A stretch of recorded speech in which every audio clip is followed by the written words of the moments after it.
Hello दोस्तों, नमस्कार। मैं हूं एसके रॉय सर और आप देख रहे हैं मैथ्स मजा विद शिव जी यादव। दोस्तों, आप सभी आदमी को नमस्कार, आदाब, सत श्री अकाल। और आप लोगों के लिए बहुत ही अच्छा कॉम्पिटिटिव क्वेश्चन लेकर के आया हूं। और आप जितने भी मेरे प्यारे दोस्तों हैं वो आप जो है एसटीईटी का एग्ज़ाम देना चाहते हैं साइंस से, या फिर आप बीपीएससी टीआरई 4 में जो है एग्ज़ाम देने वाले हैं, या फिर आप बीपीएससी का एग्ज़ाम देने वाले हैं, एसएससी में जाने वाले हैं, या रेलवे में जाने वाले हैं, या फिर आप बोर्ड एग्ज़ाम में बिहार बोर्ड एग्ज़ाम में बैठना चाहते हैं, आप सभी के लिए साइंस का अति महत्वपूर्ण जो भी है ऑब्जेक्टिव क्वेश्चन है वो लेकर के आया हूँ। और ये क्वेश्चन जो है वो जीरो से हीरो बनाने वाला क्वेश्चन है। आप सभी दोस्त जो है इत्मीनान से इसको देखिए। आज आपके बीच जो है 20 क्वेश्चन मैं लेकर के आया हूँ और आज इस वीडियो में हम लोग 20 क्वेश्चन करेंगे। दोस्तों, आप लोग जो हैं इस वीडियो को एक लाइक कर देंगे और अपने दोस्तों में जो है शेयर कर देंगे और चैनल को जो है सब्सक्राइब कर लेंगे। साथियों, आज का पहला क्वेश्चन है कि देखिए, पौधों में जनन अंग पाए जाते हैं। तो पौधों में जनन अंग कहाँ पाए जाते हैं? आपको ये देखना है कि पौधों में जनन अंग पाए जाते हैं तो कहाँ पाए जाते हैं। देखिए, ये आप देखेंगे पौधों में जनन अंग पाए जाते हैं पुष्प में। कहाँ पाए जाते हैं? पुष्प में। आप सब जानते होंगे कि पुष्प से जो है पौधों में जो है जनन अंग पाए जाते हैं पुष्प में। क्या याद करोगे? पुष्प में। पुष्प से ही जो है आप सुने ही होंगे कि पुष्प में ही जो है पौधों के जनन अंग होते हैं। प्रकाश संश्लेषण की क्रिया, प्रकाश संश्लेषण की जो क्रिया है उसके विषय में आप देखे होंगे। ये this is the first question है। आप सभी लोग जो हैं दोस्त जो हैं वो देखे ही होंगे कि प्रकाश संश्लेषण की क्रिया होती है। तो आपको ये समझना है कि प्रकाश संश्लेषण की क्रिया कहाँ होती है। तो आप सभी जानते हैं कि प्रकाश संश्लेषण की क्रिया जो है वो हरे पौधों में होती है। कहाँ होती है मित्र? हरे पौधों में होती है। प्रकाश संश्लेषण की क्रिया में ऑक्सीजन किससे बाहर निकलता है? तो आप सभी जानते होंगे कि प्रकाश संश्लेषण की क्रिया में जल जो है वो जड़ से जो है अवशोषित किए जाते हैं और उस जल में ही ऑक्सीजन जो है वो घुला हुआ रहता है। जैसा कि आप सभी मित्र जानते होंगे कि जल का सूत्र H2O होता है। तो इसमें हाइड्रोजन होते हैं, ये हाइड्रोजन है और ये ऑक्सीजन है। तो ऑक्सीजन जो है वो जल में ही घुला हुआ रहता है। तो इसीलिए प्रकाश संश्लेषण की क्रिया में ऑक्सीजन जो है वो बाहर निकलेगा। किससे? तो जल से बाहर निकलेगा।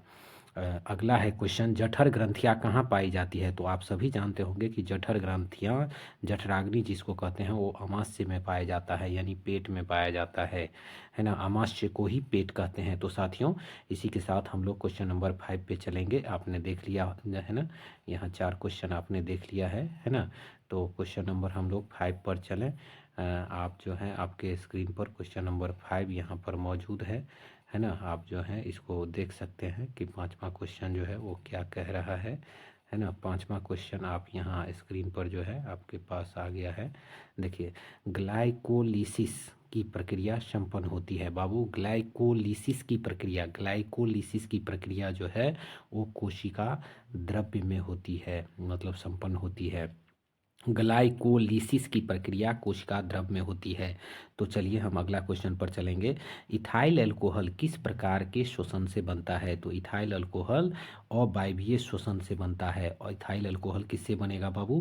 अवायवीय श्वसन से बनेगा। इथाइल अल्कोहल कैसे बनता है? अवायवीय श्वसन से। अगला क्वेश्चन आप लोग जो है जो है देख रहे होंगे।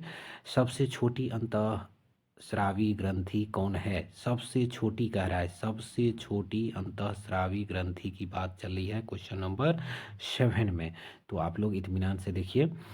सबसे छोटी अंतःस्रावी ग्रंथि जो होती है वो पिट्यूटरी ग्रंथि होती है। क्या होती है? पिट्यूटरी ग्रंथि होती है।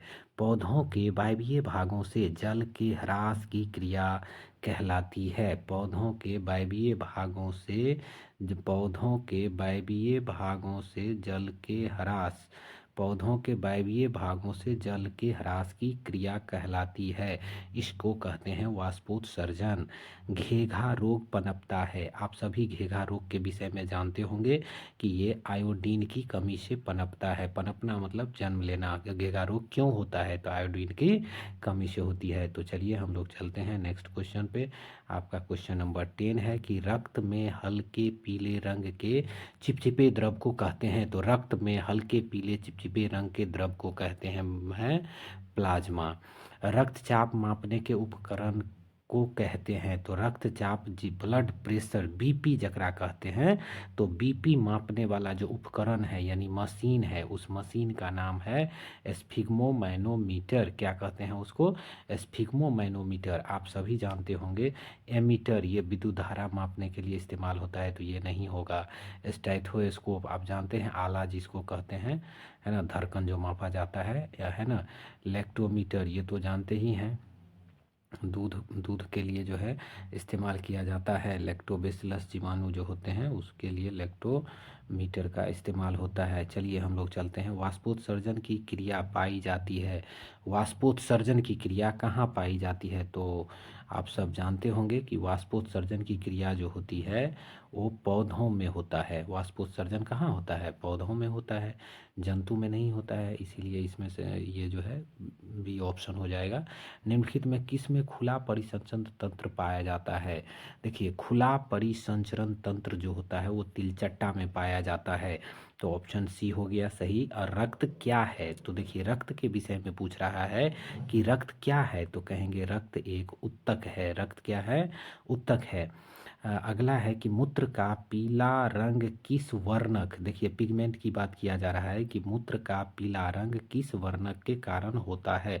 तो मूत्र जो होता है, पेशाब जो होता है, उसका पीला रंग जो होता है वो यूरोक्रोम के कारण होता है। आप सब जानते हैं कि मूत्र में जो है यूरिया पाया जाता है और उसी में एक पिगमेंट होता है यूरोक्रोम।